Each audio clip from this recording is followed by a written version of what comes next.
I recall doing a presentation. I started off by asking who in the room has heard of ayahuasca. This is researchers, doctors. Only one person put her hand up, and then she quickly kind of looked around and lowered it. No one else was even aware that this was out in the world and what was the potential. I'm amazed by this intelligence of this medicine that you can sit in the same ceremony, listen to the same music, drink the same medicine that was coming from the same place, and everybody will have a completely different experience tailored specifically to their whatever they need in this moment. It was a really big, deep dive into my own consciousness. It felt like the medicine was reorganizing my nervous system. I felt these patterns within myself being released, but once that release happened, I felt that I could remember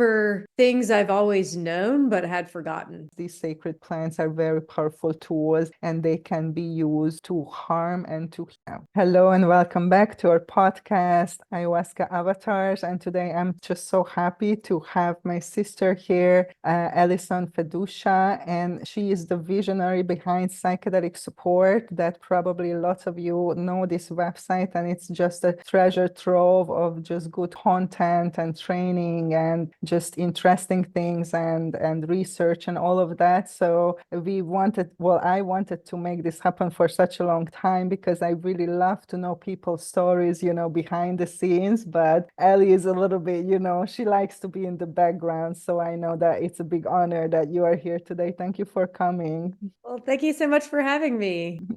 Awesome. So let's start with just if you want to share a little bit about your background, where you come from, and how did plant medicine came into your life, and how did your life change next to that, thanks to that experience? Sure. I grew up in Louisiana, and my path to psychedelics has been a long journey, which started when I was quite young. I was 15 when I had my first LSD experience, and it really turned out to be an incredible point in my life that was both traumatic and revealing and inspiring and painful. I had a kind of classic psychedelic freak out and ended up in the hospital as a 15-year-old. I got in a lot of trouble with my parents and school, and I've talked about this on other podcasts, but it launched me into a lot of questioning around how can a single substance shift our consciousness in such profound ways that revealed to me that what I was learning in my Catholic upbringing and around my society and the norms in our culture in Louisiana, that there was just so much more that we can't necessarily describe, or ways of interacting with our innermost selves or the universe at large. It just rocked my world in that way of questioning what else was out there to discover. After that experience, I was very cautious, as you can imagine, about any type of substances for many years. But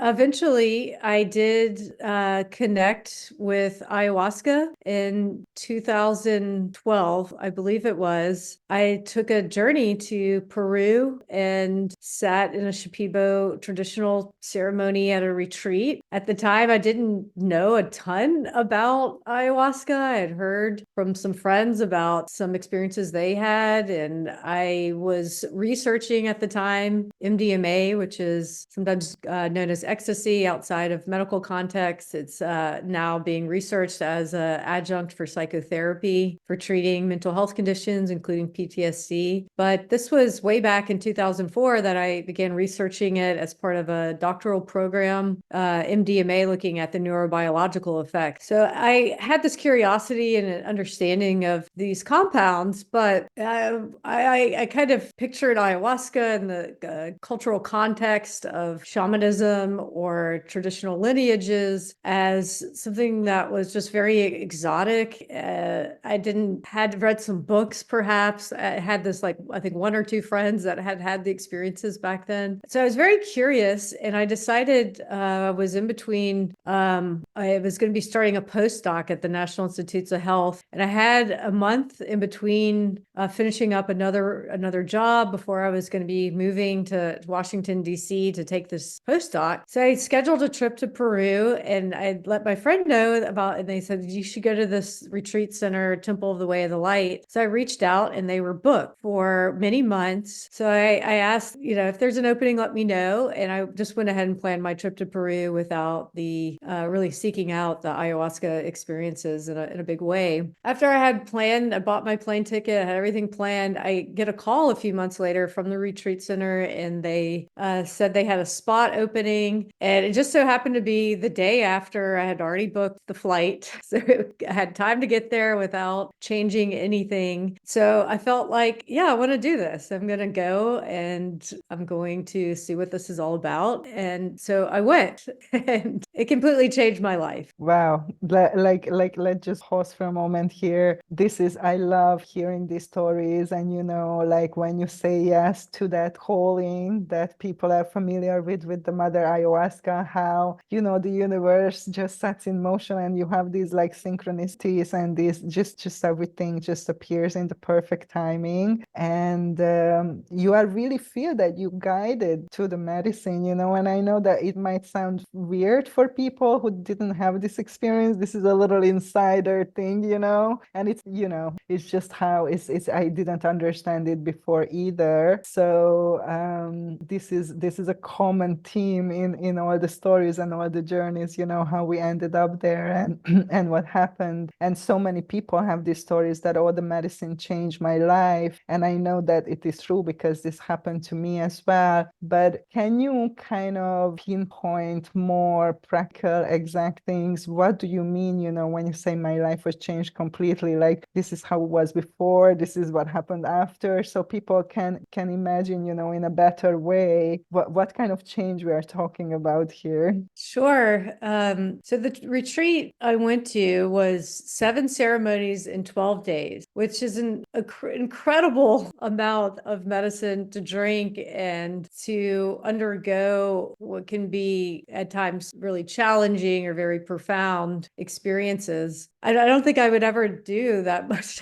that many ceremonies and sync that way. So in that way, just to kind of set the preface here, it was a really big, deep dive into my own consciousness. It felt like the medicine was reorganizing my nervous system. I felt these patterns within myself being released, but once that release happened, I felt that I could remember things I've always known but had forgotten, and ultimate truths about my life's purpose, about the universe, about how to be in relationship with others, my family, my community, nature. I had some profound visionary states of ultimately this revealing, I think, of consciousness and the truth behind our true meaning and purpose here on Earth. So that shifted my perspective in a big way,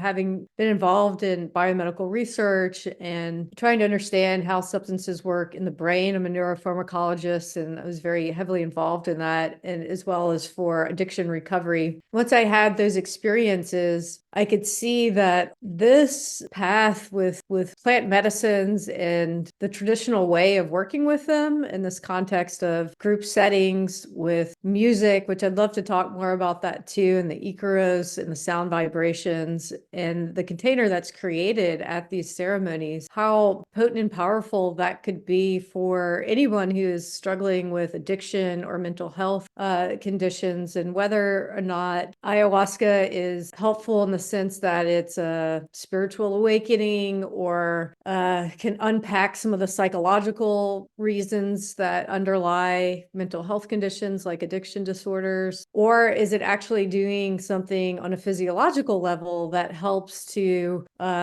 release cravings or release rumination or looping thoughts that are common during depressive symptoms. But what I think is going on is that it's all of of these things. It's all of these things. And that's why, compared to even other psychedelics, I find it to be one of the most powerful and long-lasting experiences of all of the potential things that I've ever encountered. Yeah, I totally agree with that. And I'm always amazed, even up till this day, after more than a decade. That it's funny, like I was also in Peru in 2012 for my first dieta. So it's I think that was a big year, for many people. Anyway, side note that I'm amazed by this intelligence of this medicine that you can sit in the same ceremony, listen to the same music, drink the same medicine that was coming from the same place, and everybody will have a completely different experience tailored specifically to their whatever they need in this moment, in that moment. And that kind of intelligence like is so far from even to comprehend how does that work, let alone replicate it some kind of peer form, which is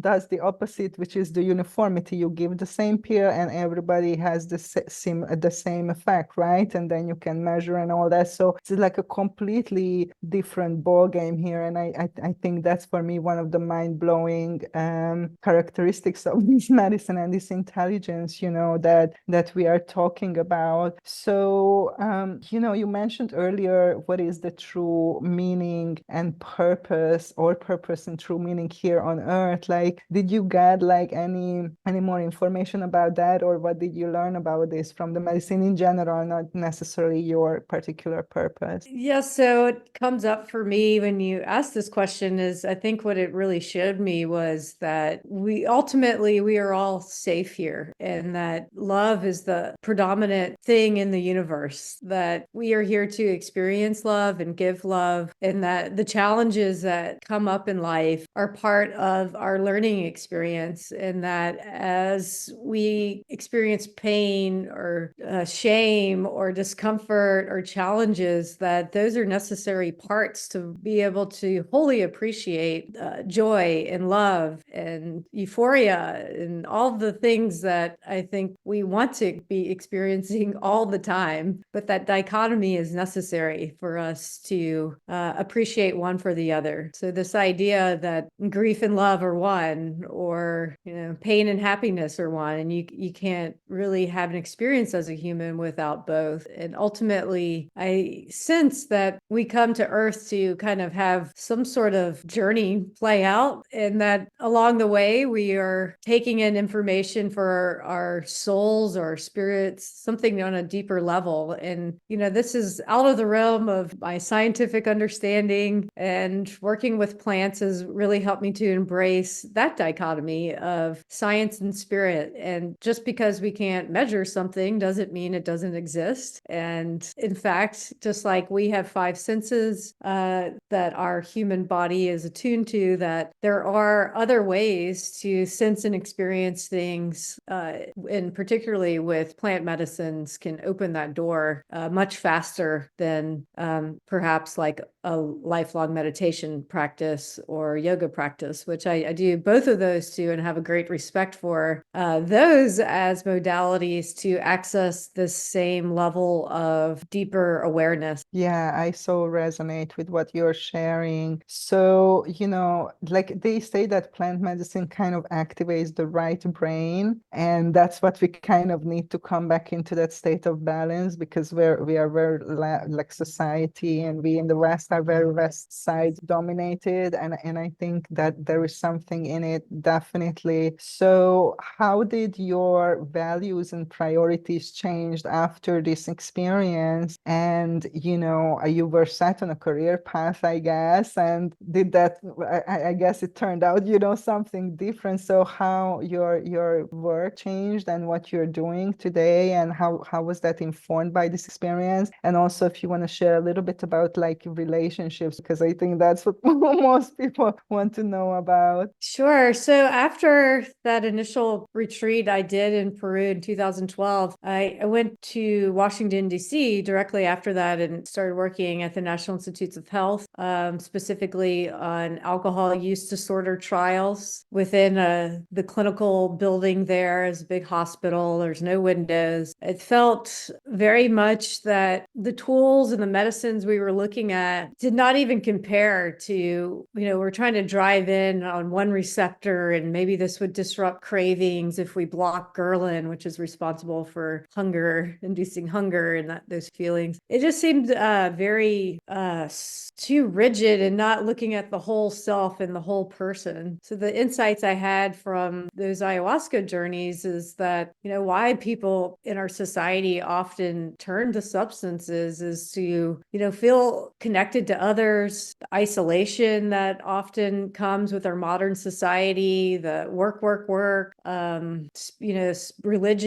religious practices, and all these things that most people don't feel so connected to that in our modern day age, doesn't speak to them in their life circumstances. And that's a generalization, but all in all, it just felt that giving somebody a medication to disrupt addiction, why aren't we looking at something that's more holistic, like plant medicines? And there is anecdotal evidence, even in 2012, about ibogaine or iboga is the plant that substance is derived from, or ayahuasca. And I recall doing a presentation as part of the department we were a department looking at alcohol use disorders. So I had already been studying MDMA before, and so I did a talk about that. But the second half, I added some slides about ayahuasca, and I started off by asking, who in the room has heard of ayahuasca? It was a room of a couple hundred people, and this is researchers, doctors at a very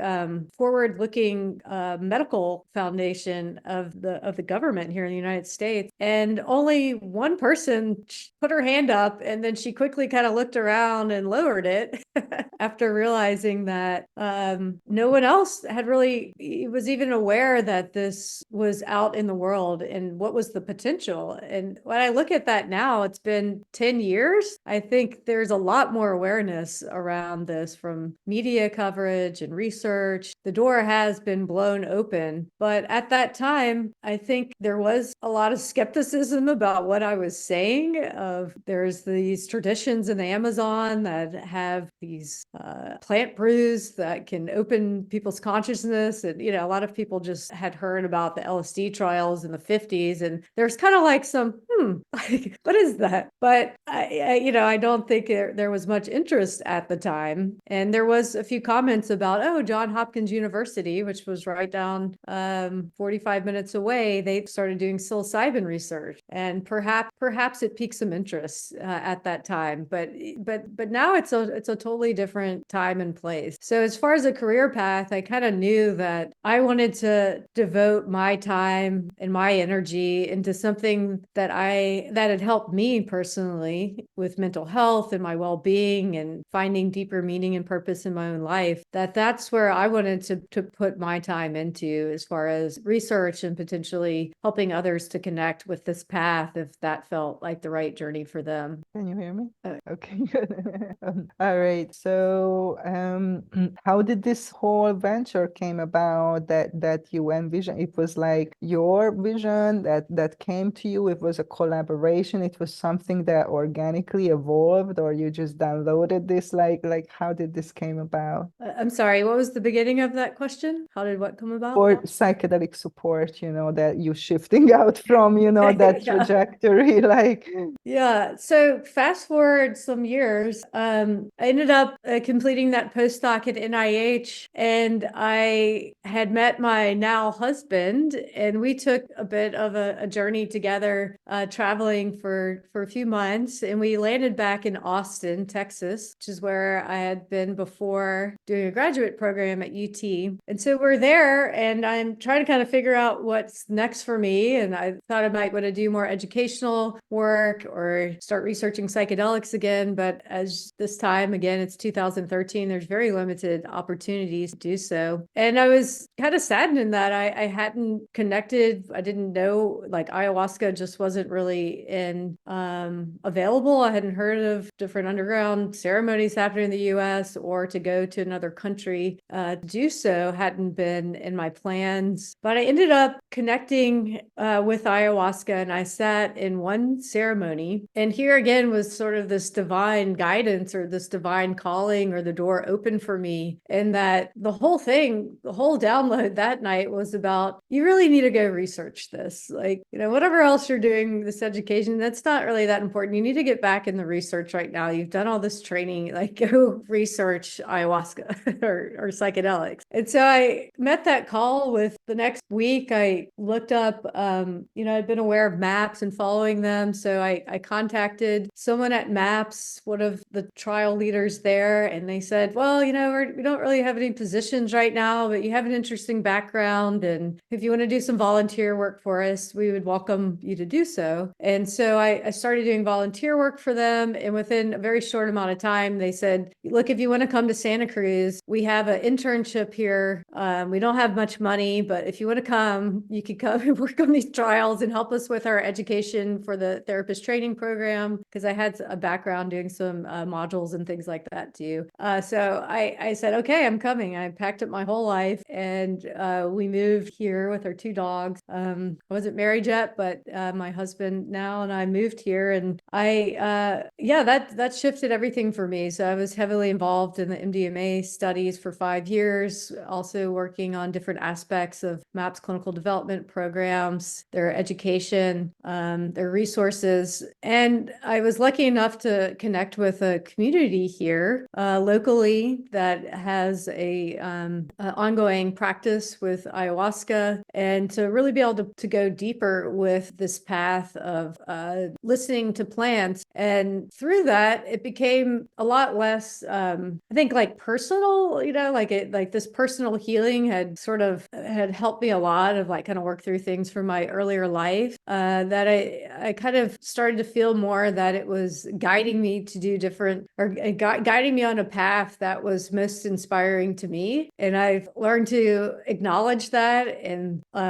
really look deeply at when I feel that I'm being, hey, this would be an interesting project, or maybe you should look at this or this. I was very much inspired by what was coming through on these journeys. And so even at MAPS, we had some side projects about ayahuasca, trying to potentially look at, we ended up doing a survey on people that went down to Peru that had PTSD, to understand what the potential risk or benefits were. But during this process too, I felt that it all was inspired by this ayahuasca work to help people connect with providers that can offer integration, that have some experience and knowledge about psychedelic experiences, particularly when they're challenging and difficult. We know some individuals will have psychotic breaks after psychedelic experiences. So while I was kind of pushing this research ahead, I felt that, hey, I had this experience when I was 15, and I had no one, and I didn't share that experience with anyone for many, many years. And there should be more resources out there to connect with practitioners. And so my husband, Sean, and I, and some others worked together to launch this platform, Psychedelic Support, as a directory of licensed health providers and community group that were open-minded enough to say they were willing to work with individuals that had these experiences. And so again, this was back in 2017. It was still rather stigmatized, I would say. Could be a career killer for some, or big risks to put your name out there as being affiliated or associated with psychedelic. And so we felt that the directory helped to build comfort for others and build security for the professionals to kind of band together and say, this isn't anything we're doing wrong. People are having these experiences. We want to help them either through risk and harm reduction before, or to help them integrate these experiences after. And it can, really unravel a lot of past traumas, present day challenges, psychological addiction disorders. All these things can be revealed in a huge way during plant medicine or other psychedelic experiences. And to have a, therapist to work with is a huge asset and very much needed for a lot of people. So that was how we got started with it, and it has been, say a big calling and a big response on our part. And, to be honest, I go through phases with this project of like, oh, why did I do this? And then, but most of the time I can come back to, it is a resource that's found by a lot of individuals. We've expanded it to offer a lot of articles and courses and training programs, including yours, Nina. And I just really find a lot of connectedness to others and to what I can do for my own personal growth by putting this out there into the world. So it continues to inspire me and feed me and help me to push into new boundaries and myself to offer this resource to others out there. Thank you so much for, this service, because I think, well, there is not another website I know about that provides, the type of service within the psychedelic space, and yours is very up to date, it's very fresh and very, very good quality content and offerings, and very safe as well,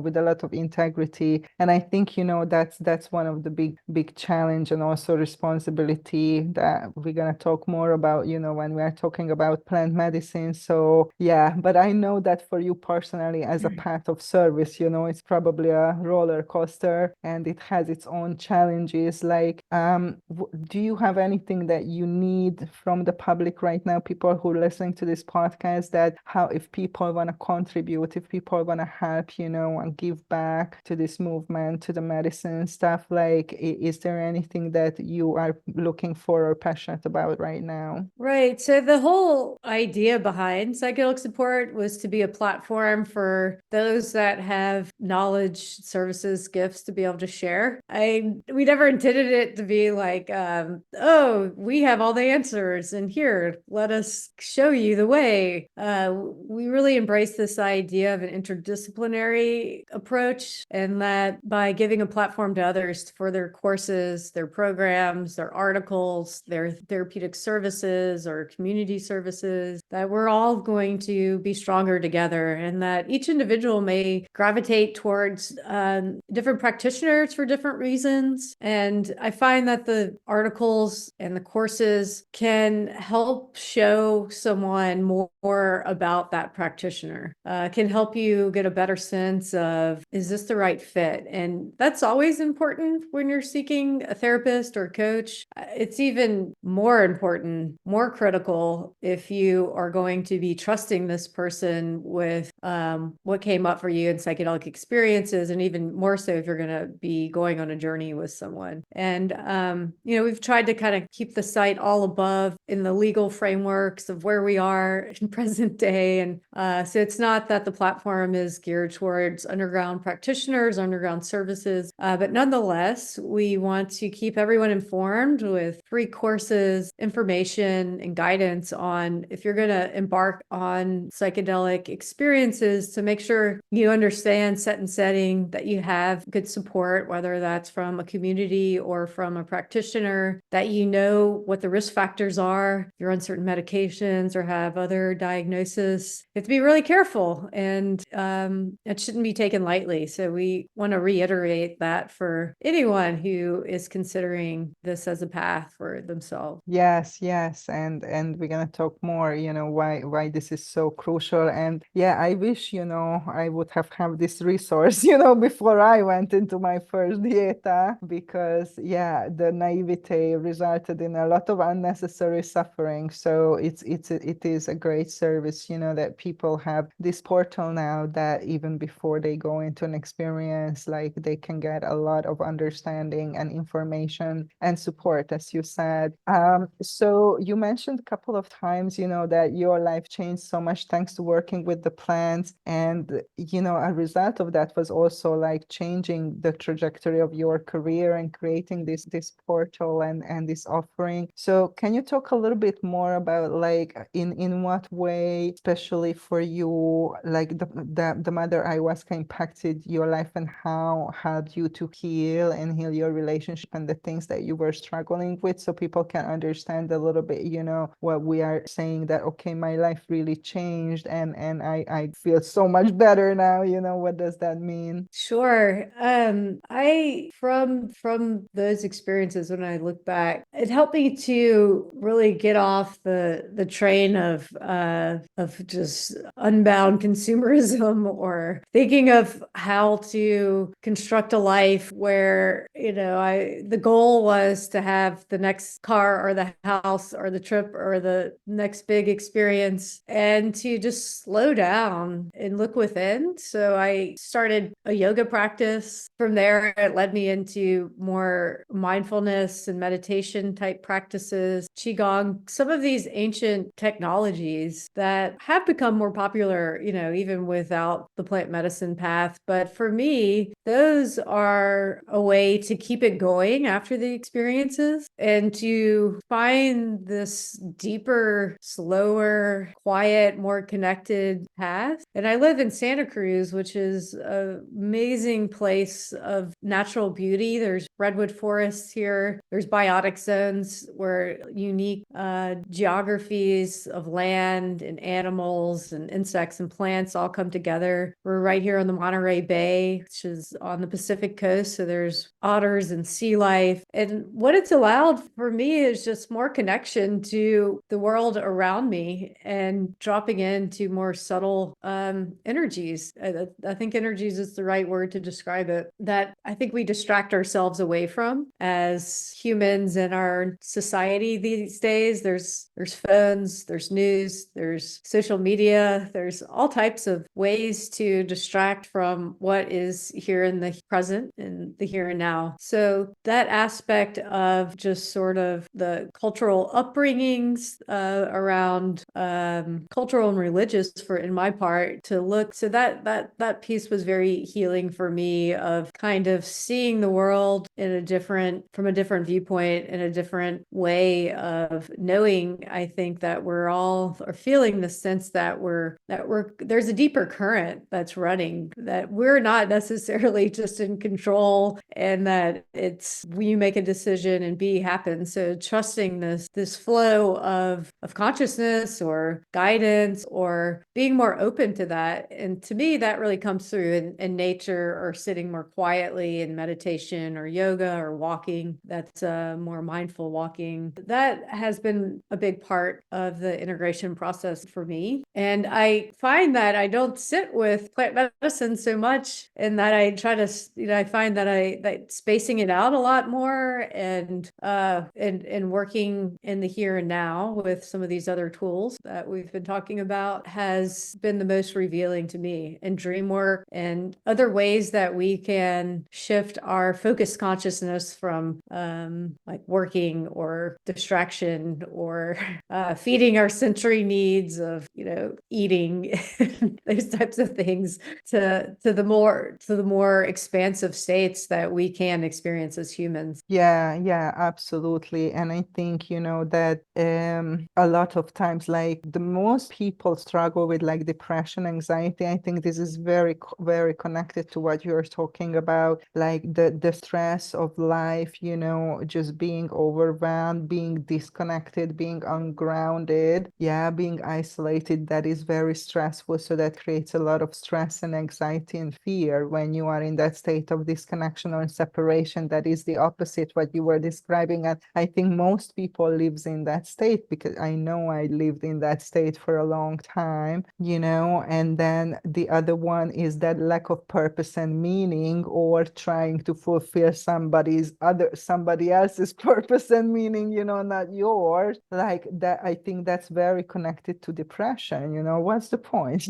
That's not what I'm here for, kind of way. So, I think that like plant medicine, like one of the big power of plant medicine is that it helps people to reconnect, with themselves, with the earth, with, with everything, with nature, with like to get that sense of connectedness, and then also to see things from a different perspective, as you said, like see what is is important, what is not so important, from that vantage point, and that shifts your reality in a big way. And for most people, that's putting them on their path, and oh, that's why I'm here for that. I understand now, and of course I'm gonna choose that. So and the result of that is like inner peace and confidence and trusting the process. And I think that when people say I want healing, that's what they are looking for, really, right? That inner peace, that trust, that confidence, the clarity, the sense of purpose, the sense of meaning, the sense of connectedness, that I'm part of this like beautiful tapestry is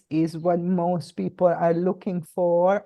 And we are very much lacking, especially in the Western society. Like do you resonate with this? Oh, absolutely. I conceptualize it as what is pulling me towards it and what am I pushing against when I can really surrender to what is the pull and what am I gravitating towards now? That is where this path continues to lead me. So when I'm trying too hard, it's not working, there's challenges, I'm not happy, others around me aren't happy, then I realize like that may need to be left or set aside. And having that clarity of where is that inspiration, what am I excited to get up out of bed for in the morning? If I can identify those things, then I find that it just flowers, it blossoms, whatever it is, and not to say that there's not difficulties that come up, but it just makes everything feel like you're in the flow. So true. Yes. Yes to the flow. Yeah. Yes to knowing yourself. So as you mentioned earlier, 12 years ago, it was very little information and interest compared to today. Just even this one decade is like it's crazy what went down in 10 years, and now people not even knowing what is psychedelics or integration, and now they are, coming to me and they are like, oh, I'm looking for an integration therapist for after my retreat. And I'm like, wow, very well prepared. So definitely a lot of positive things happened as well. And you are one of the wayshowers and the pioneers, that they are carving, this new path. So what do you feel is kind of the biggest gift and the biggest challenges are of this like psychedelic renaissance and this sudden like explosion of availability, legalization, of course, as well, and just people being more open, to try new things? I think it's necessary and needed for us to evolve as humans, to have new perspectives on the world, to look deeply at where we are spending our time and our dollars and what we are creating in our own personal lives, because that's just going to ripple out to the larger collective. So that to me is a gift, that there's more awareness around these as potential tools. And I don't think it's the only path to this necessary evolution of the human species that's coming if we're going to survive on this planet. But with that, the downfalls and the limitations are far and wide as well. And if we think about ayahuasca and other plant medicines, such as peyote, the risk of further damaging indigenous cultures that have been, holding these practices and this knowledge for so many thousands of years, the sustainability of the plants, the sustainability of these cultures is a big risk, because we've seen this in the past when Western societies get their grasp set on something, that it can be very detrimental to other people that lack power and lack resources and funding to combat the potential evil influences. I say evil because it is, just a mode that Western society is known to get into, of capitalism, consumerism, and then placing these frameworks onto plants and other people is really problematic. And so, as much of a gift it is that people become aware that these can be tools and utilize, that's a fine line to walk of how do we do this in a sustainable and mindful way. And I've been involved in the research that's paving a way towards access in the United States, potentially from FDA approval of medicines that are psychedelics.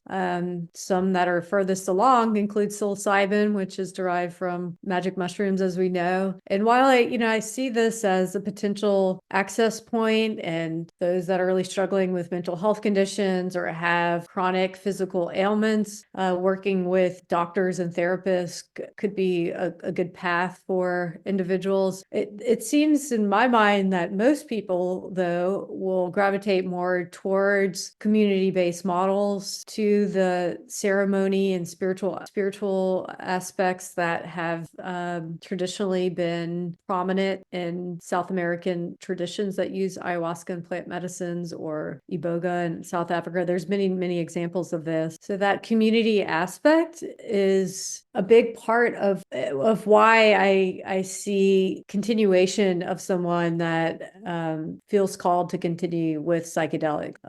And cost effectiveness is part of that as well. It's going to be very expensive to do psychedelics with in this medical model. There's also a lot of questions around how do doctors know, and therapists, with like what type of training would they need to do to really be able to hold these containers for individuals. It seems like a hard fit into our current model of medicalization for health conditions. And so all of these different, for me, it seems important to pursue all of these different paths, whether that's community models, church-based models. We already in the United States have 2 churches that have religious exemption for ayahuasca, community models that are being, or regulated models that are being offered now in Oregon and Colorado.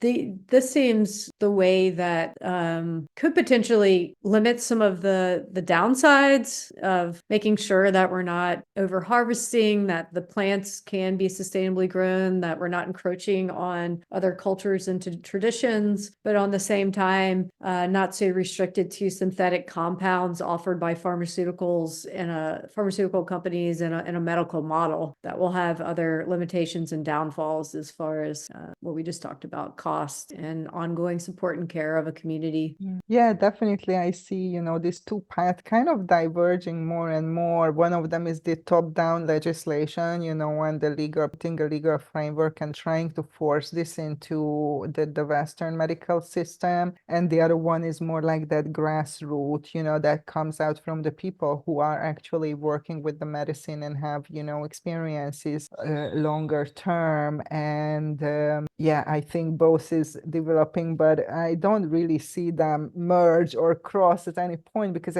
what I noticed that one of my main kind of complaint is that the people who are doing the legislations, like most of those people never taken plant medicine. So I think it's a ridiculous idea. How can you like legislate something that you don't know what you're really talking about, and you cannot understand it from a book? I'm sorry, like you can't, even if you read all the books about plant medicine, that's not the same, that having an experience. Like, do you find this is a problem, or, do you think that these 2 paths could merge and like there is a possibility of coming to a common ground? I don't know about merging, but I think that the medical practices are going to be looking to the community to support people after big experiences, or when things go sideways, or like I feel that they are going to necessarily be equipped to support people ongoing, or understand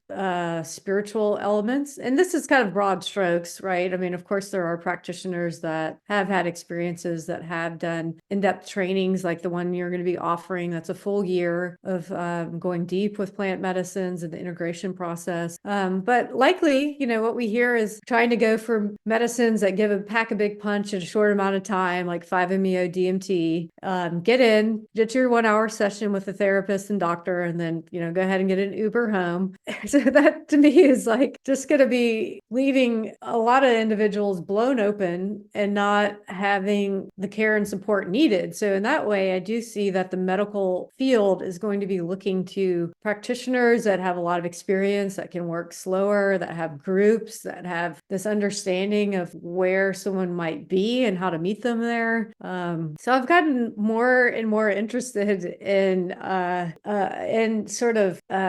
the integration process that's more nature-based or community held. How can we activate each other in these ways to support the larger community and be responsible for each other? I feel that anybody going through a plant medicine experience like needs a buddy, whether that's a friend or a therapist, but someone who is like has a deep understanding of this and where it might take them, because if not, there's really no one there that's going to have your back. And I hear far too often about facilitators feel that just kind of leave people hanging after a ceremony. Like that's not their job. The integration, their job is facilitating the ceremonies. And I can understand that point of view, but if there is no path to where do you send people for support and help after, then it's a big limitation and drawback for these medicines. Yes, absolutely. And that can be a next, episode when we dive into the integration and why is that so important what you do outside of the ceremony container. But for now, just to,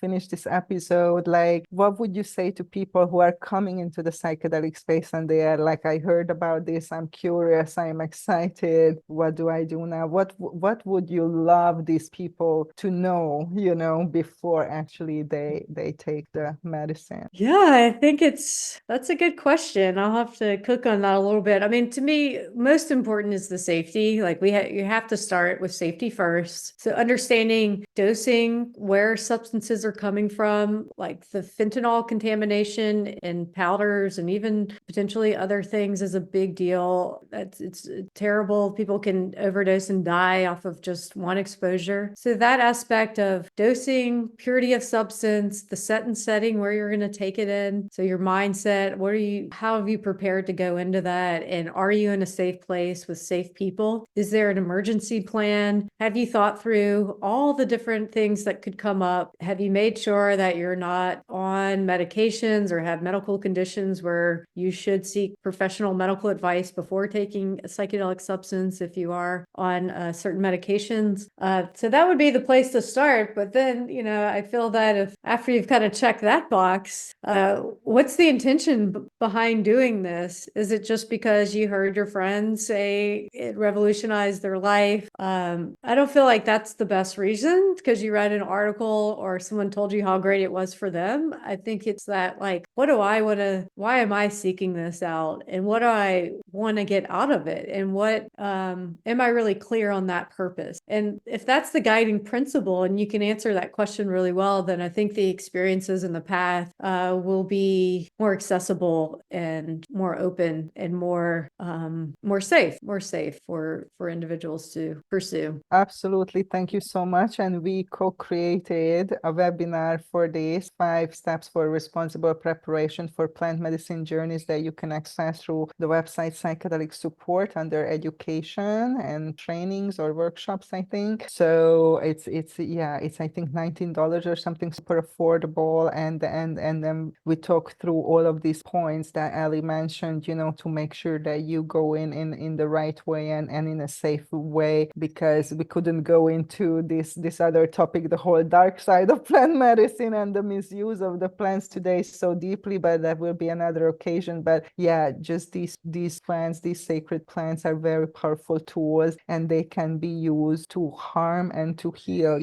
depending on intention, depending person who is working with these plants. So that's something I would want to put out there, because when I began my journey, I had the illusion that this is all good, this is all light, that this you cannot be harmed or nothing bad can happen because the medicine loves you and it's a benevolent kind of spirit or something like that. But that is not true, So prepare in a good way, stay safe on your journey, have plenty of support and information, and all the blessings and all the love and light, and welcome to this path. And thank you so much, Alli, for making the time today and sharing your personal story and also sharing your vision and this beautiful platform that, for all us to use and to connect through, this platform and to create and form this community. So yeah, with gratitude, thank you so much. Yeah, thank you, Nina, and thank you for all the work you're putting out there and support you're giving to others. Thank you so much. Yeah, and guys, if you're,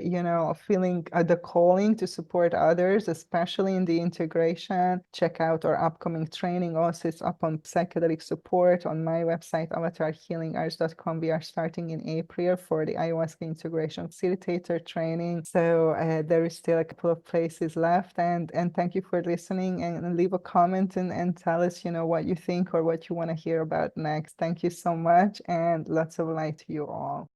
Thank you for listening, and leave a comment if you enjoyed this episode. Help us grow our community by sharing this episode with your friends and subscribe to our channel to receive the latest on ayahuasca-assisted therapy. To embark on your healing journey or to start a new career in psychedelic assisted therapy, go to my website, avatarhealingarts.com, and get in touch. And of course, stay tuned for the next episode.